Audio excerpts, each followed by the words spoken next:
Maneco 64, home of alternative economics and contrarian views.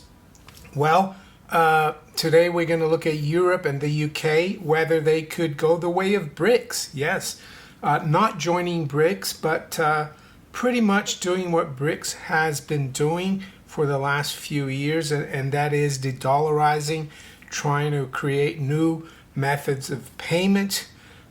Yes, not trying to be subject to sanctions, and acts from the US and from Europe itself, right? We know that Russia's reserves were frozen by the US and Western Europe in 2022. We know that BRICS have been working on new methods of payments.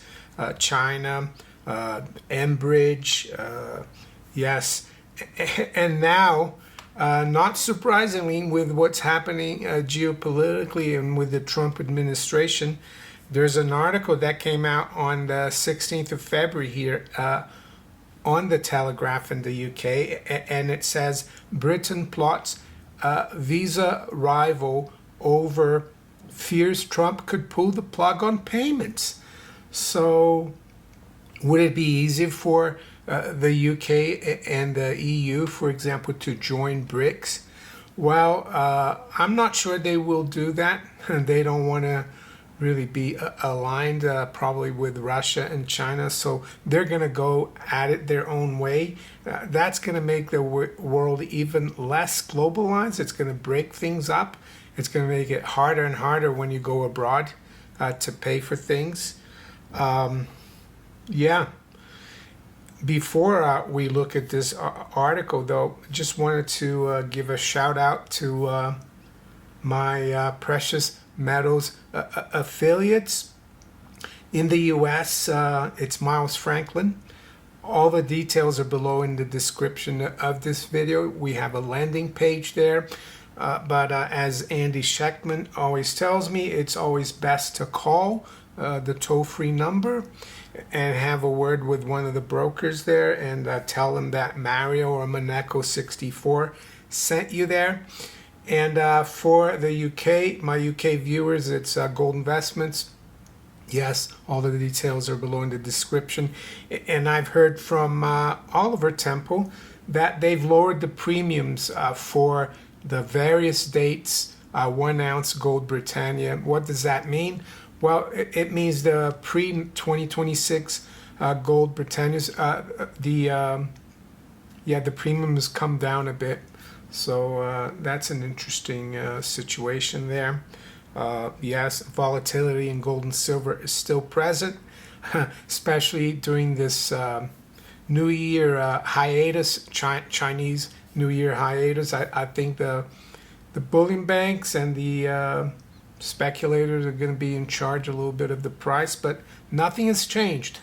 And this story about the UK trying to plot a rival for Visa is another nail in the coffin, I think, of the dollar system. Even though the UK is one of the biggest holders of treasuries, foreign holders of treasuries, I think that could change. It's not just the payment system that the US could come after. They could freeze countries' reserves, just like they froze Russia, right? I think it was Henry Kissinger who said once that, it's not good to be an enemy of the United States, but it's even more dangerous to be a friend. So let's go through this article here. It says, banks including Barclays, NatWest, Lloyds, due to meet on Thursday to discuss the scheme. So let's quickly go through this. Britain is accelerating plans to launch an alternative to Mastercard and Visa amid growing fears Donald Trump could pull the plug on the global payment system. The UK's largest banks are plotting a new British platform to handle the 50 billion payments made every year after concerns were raised about Mr. Trump's ability to switch off the current system. Lenders including Barclays, NatWest, Lloyds, Santander, and Nationwide are set to meet on Thursday. Yeah, that's Thursday, the 19th of February, for the first time to develop a blueprint for the scheme, The Guardian reported. The forum is chaired by Vim Maru, head of Barclays UK. The new system will be used to keep the economy afloat if the president decided to interfere with the payments network amid fears over his attacks on the UK and Europe.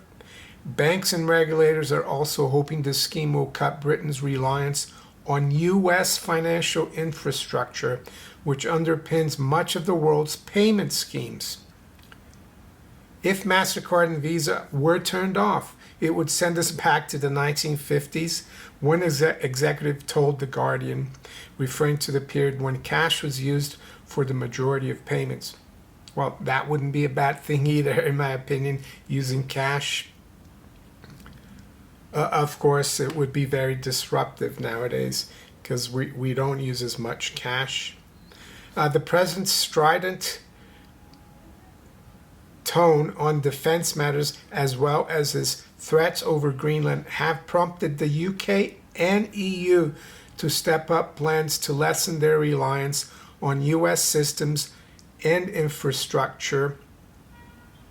This includes accelerating plans for a rival payment system, which is dominated by US card giants Visa and Mastercard. Both handle about 95% of all card transactions in the UK. Mr. Trump has shown a willingness to use an array of financial weapons to achieve his aims, raising fears that the payment system could be weaponized in the future. In January, he threatened the UK and the EU nations with a 10% tariff if they did not back his claim to Greenland. Although he backtracked on the plan, it has raised alarm from policymakers who fear the president could throttle payments to achieve his aim. The Treasury originally unveiled plans for the next generation of UK retail payments infrastructure last year, with the Bank of England establishing the Retail Payment Infrastructure Board Task Force to develop the system. Britain's banks are also working on blueprints for implementing the Visa and Mastercard rival, which is called Delivery Co. UK Finance, the industry trade body, is orchestrating the plans. So we have comments here from Visa and Mastercard officials saying that nothing's changed, but I don't think they would have a say in it if the President of the United States decided to do that. And of course, he can always use the excuse of national security. And I think this is going to go a lot deeper. I think the UK and the EU need to think about not just payments, the threat to their payment infrastructure or the payment system, MasterCard and Visa, but also to their reserves, especially the UK. Yes, it's getting really, things are changing rapidly. And that's why I gave a shout out to my precious metals dealers, affiliates, especially here in the UK. You need to have something outside the system. Can you imagine if the US were to freeze the UK's treasury holdings? That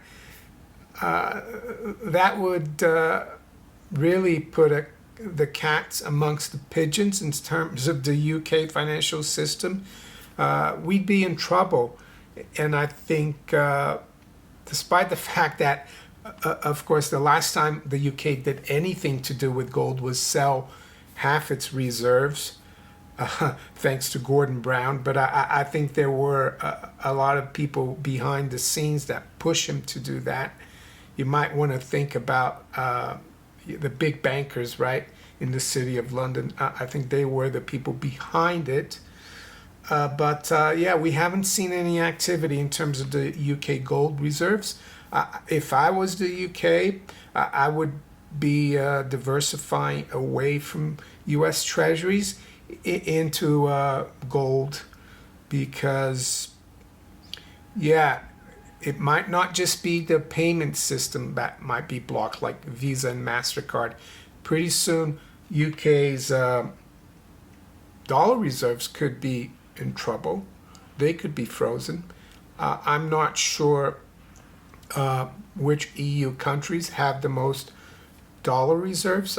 I would say Germany has to be concerned as well about the 1,200 tons. I think it still has at the New York Fed. We know that it took 3 years to bring back a few hundred tons some years ago from the New York Fed. Yes, world is changing, and yeah, I don't think things are going to be the same again. And yeah, what this teaches us is that we need to be diversified, not just as individuals, but as nations. And the current system, of course, is the dollar system. And the only reason the dollar is still the major reserve currency is not because it's a stable store of value and wealth. We know that gold is, of course, the best stable store of value and wealth over millennia. But it's because it's still a good form of payment and settling transactions. But now, with this possibility that President Trump could, take the plug off Mastercard and Visa in the UK or in Europe, that would be an even worse thing for the dollar itself. And I think it was President Putin who said some years ago, yeah, the U.S. is they're shooting themselves in the foot in terms of the exorbitant privilege of the dollar being not just a major reserve asset, but a major form of payment, major store of wealth. I think that's all going out the window.